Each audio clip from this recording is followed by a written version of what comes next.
Pengacara keluarga korban pembunuhan Vina, Hotman Paris mengungkap Peggy alias Peron, sempat pulang ke rumahnya di Cirebon saat Lebaran.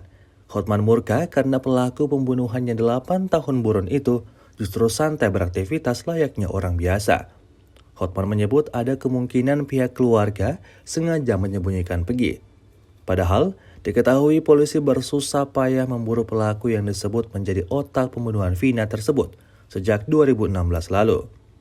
Kata Hotman, keluarga Peggy bisa dipidana karena menghalangi proses penyidikan. Makanya, ia mendesak polisi untuk segera memproses anggota keluarga yang menyembunyikan Peggy. Sebelumnya, polisi berhasil menangkap Peggy di Bandung pada Selasa, 21 Mei 2024. Selama 8 tahun buron, Peggy disebut kerap berpindah tempat dan menggunakan nama samaran.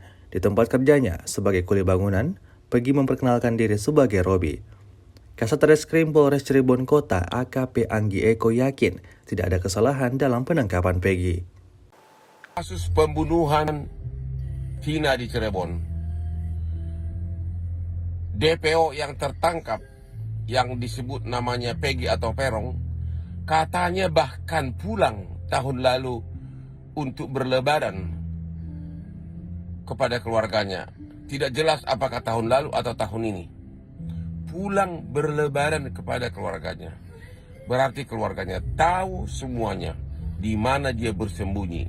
Dan itu adalah bukti bahwa terjadi pelanggaran pidana obstruction of justice.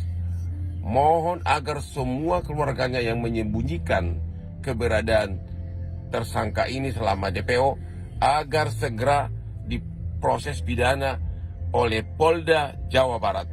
Salam Hotman 911, kuasa hukum dari keluarga Vina. Download Tribun X sekarang, menghadirkan lokal menjadi Indonesia.